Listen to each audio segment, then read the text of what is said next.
Сәлем, сәлем менің оқушыларым. Бүгін біз 7-ші тараудағы сабағымызды қарай жалғастыратын боламыз. Сондықтан 98-ші бетті ашамыз оқушылар. On page 98, a beach story. Яғни жағажайдағы оқиғалар тақырыбы берілген. Exercise 10, listen and read. 10-ші тапсырма. Тыңда және оқы дейді балалар. Бұл жерде әңгімелер берілген. Мен қазір оқып беремін және бірге аударатын боламыз. Менен кейін оқып, жақсылап тыңдап алыңдар оқушылар. Бірінші суретке қараймыз. Look, Nanny, we are sailing. Well done. Қарашы, Nanny, біз кемемен жүзіп жатырмыз дейді. Nanny болса, жарайсыңдар дейді. Енді екінші суретке қараймыз. Look at me, I'm surfing. Маған қарашы дейді Дейзи, я? Маған қарашы, ал мен болса surfing теуіп жатырмын дейді. Үшінші суретке қараймыз. Look, Nanny, I'm water skiing. Үшінші суретте қарашы, Nanny, ал мен болса су шаңғысын теуіп жатырмын дейді. Төртінші суретте Hey, what's Charlie doing? He's jumping up and down. Ей, Чарли не істеп жатыр деп сұрайды. Чарли ол маймыл, я? Ол жоғары төмен секіріп жатыр дейді. Енді бесінші суретке қараймыз. Oh, look, Charlie is diving. Қарашы, Чарли сүңгіп жатыр ғой деп айтады. Және алтыншы суретте splash. Be careful, Charlie, we're getting wet. Абай болсайшы, Чарли, біздің үстіміз су болды ғой деп айтады. Міне, жалпы әңгіме осы туралы екен. Енді осыған қарай тапсырмаларды орындайтын боламыз. On page 99, 99 бетке қараймыз. Келесі бетте exercise 11. Read the story and say true or false. Мәтінді қайта оқып, әңгімені қайтадан оқып шығып, жалған немесе ақиқат деп табу керек екенбіз. Мына жерде 4 сөйлем берілген, сол 4 сөйлем дұрыс па екен, бұрыс па екен анықтайтын боламыз. Бірінші сөйлем Lily is sailing. Ол бізде дұрыс, я, true. Екінші Liam is surfing. Ол бізде false, дұрыс емес. Үшінші Daisy is diving. Ол сөйлемде дұрыс емес, false. Және төртінші Jake is water skiing. Ол сөйлем бізде дұрыс екен, true деп жазып қоямыз. Енді келесі exercise 12. Read the story again. Who says? Яғни қайтадан мәтінді оқып шығып, мына екі сөзді кім айтқанын табу керек екенбіз. Бірінші well done деп бізде кім айтады? Оны Nanny Rose айтады. Ал екінші he is jumping up and down. Яғни ол жоғары төмен секіріп жатыр деп кім айтады бізде? Daisy айтады екен оқушылар. 12-ші тапсырманы осылай жазамыз. Келесі exercise 13. Act out the story. Яғни бұл жерде ауызша тапсырма. Жаңағы берілген әңгімені біз ауызша айтып беру керек екенбіз оқушылар. Енді келесі exercise 14. Talking point. Listen and read. Make a new dialogue with your friend. Яғни бұл жерде мысал ретінде диалог беріп қойған. Сол диалогты өзгертіп, біз өзіміз досымызбен диалог құрау керек екенбіз. Мен ұқсас бір мысал жазып кеттім, оны өзгертіп жазуға болады оқушылар. Мысалға Самат пен Алидің әңгімесі. Самат: Hey, what are you doing?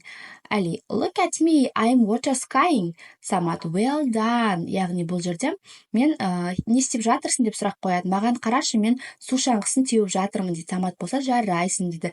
Және бұл жерде water sky деген сөздің орнына жаңа сөздерді ауыстырып жазуға болады екен оқушылар. Келесі бізде sound spot, яғни дыбыстық тапсырма. Бұл жерде listen, point and repeat екі әріп берілген. Бірінші бізде W, екінші WH. Біз қалай дыбысталатынын қазір айтатын боламыз. Бірінші суретке қалаймыз. Walrus.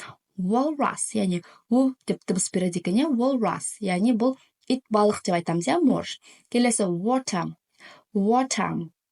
Бұл бізде су, Келесі whiskers. Whiskers. Келесі бізде WH, бірақ бұл жерде H дыбысталмайды. Екеуі қатар келген кезде бізде U дыбысы шығады. Whiskers, яғни мұрт. Келесі white. White, ол бізде ақ түс екен оқушылар. Міне, жалпы екеуінің айырмашылығы осында. Енді осыған орай 16-ші тапсырманы орындаймыз. Exercise 16. Complete, then listen and repeat. Қалып кеткен әріптерді жазып, оқы және қайтала дейді. Яғни бұл жерде The walrus with the white whiskers is on the water деген сөз шығады екен оқушылар. Міне осылай барлық тапсырмаларды орындап жазып аламыз. So next, on page 100, енді 100-ші бетті ашамыз. Exercise 17. Listen, point and repeat then match.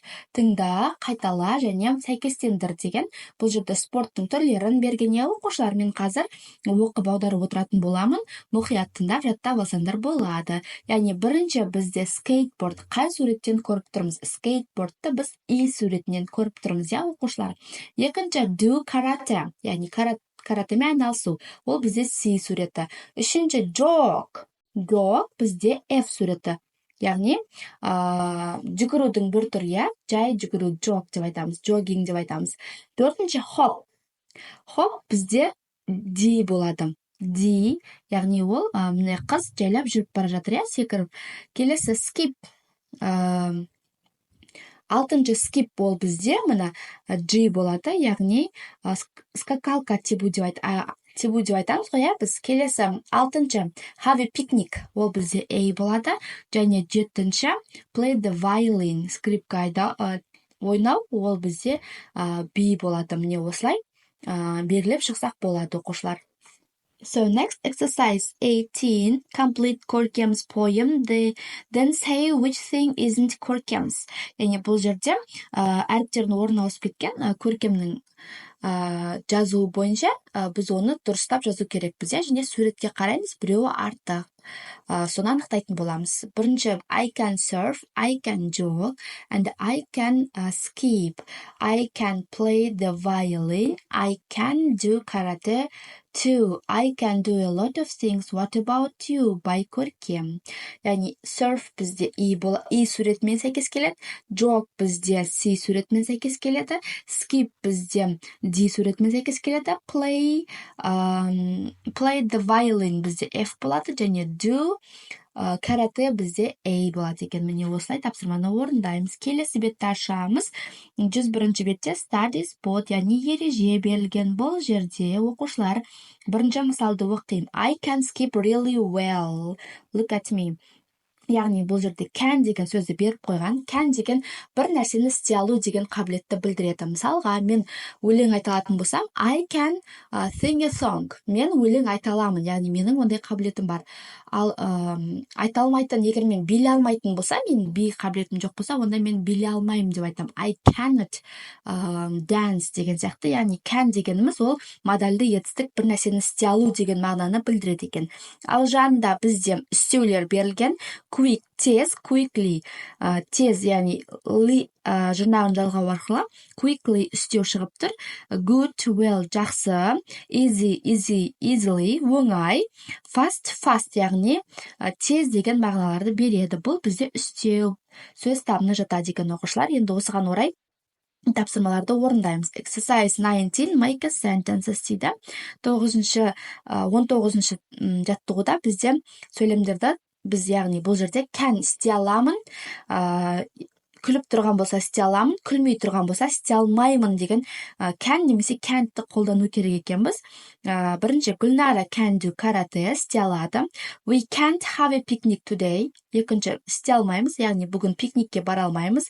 Үшінші Санжар can jog all day істей алады. Төртінші Бақытжан can surf at all істей алмайды, can't. Бесінші Аяулым can sail with us істей алады дегенді білдіреді екен, оқушылар. Енді келесі exercise 20. What can Хан Сұлтан do? Look and say. Яғни Хан Сұлтан не істей алады екен, соны біз суретке қарап айту керек екенбіз. He can skateboard very careful. Бірінші, яғни суретке қарап отырып, біз соңында істеуді қойып жазады екенбіз. Екінші, he can play the violin very beautifully.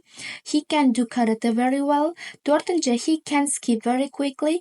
Бесінші, he can ride a bike very fast. Яғни осылай сөйлем құрастыру керек екенбіз, оқушылар, жазып аламыз. Келесі бізде 21 ол ойын, оны ауызша сыныпта орындаймыз. Мен тек қана мысал ретінде қалдырып кеттім. Мысалға бір-бірімізге сұрақ қоямыз. Can you skip? Yes, I can. Жоқ болса no, I can't. And can you ride a bike? No, I can't. Деген сияқты кезек-кезек ойын ойнайтын боламыз. Келесі бетті ашамыз. Summer camp, яғни жаздық лагерь туралы тақырып берілген. Listen and read and answer. Мына жерде 4 баланың жаздық каникулы демалысы қалай өтті, сол туралы мәлімет қалдырып қойған. Біз оны оқып, астындағы сұрақтарға жауап беретін боламыз. Бірінші, this is me at summer camp, look, I'm skateboarding, I can skateboard very well, дейді. Бірінші, бізде Лили. Екінші, астына қараймыз. Liam is doing karate in this picture, he can do it very well, look at him.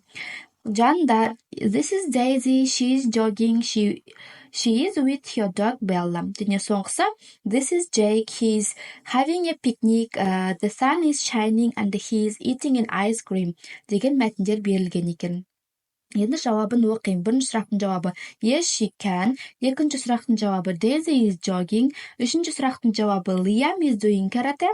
Төртінші сұрақтың жауабы no, he isn't деген жауаптар береді екенбіз. Және келесі соңғы тапсырма 23-ші тапсырма 23 read and choose. Яғни бұл жерде түсіп қалған сөздерде үш нұсқа берілген, сол нұсқалардың дұрысын таңдап жазу керек екенбіз. Бұл жерде бірінші бізге үш нұсқаның going деген қоямыз. Берік and Айдар are going camping, яғни лагерге барады. Келесі they decide to put their tent, яғни бұл жерде decide деген шешім қабылдайды. Олар шатырды құруға шешім қабылдайды. Үшінші they can't very well, яғни ол жерде see, бізде is getting dark and they can't, яғни дала қараң болғандықтан олар жақсы көре алмады, see болады. Төртінші then they hear, есту, strange noise up, яғни олар бір дыбыстар естіді деген болады. Және соңғысы they ran home quickly, және олар үйлеріне жүгіріп кетті деген дұрыс болады екен оқушылар. Және соңғысы бізде былай берілген, өзіңе байланысты, яғни сурет салып, қалай демалысың қандай лагерге барып не істедің, сол туралы жазсаңдар болады екен оқушылар достарыңа. Мен тек қана мысал жазып кеттім. This is me at summer camp, look, I'm playing basketball, I can play basketball very well деген сияқты суретке қарап, мен баскетбол ойнап жатырмын деп жазып кеттім. Бұны өзгертіп те жазуға болады оқушылар. Жарайсыңдар, барлық тапсырманы орындап болдық. Егер де түсініксіз болған болса, сұрақтарды комментарийға қалдырып кетеміз. Келесі кездескенше сау болыңдар.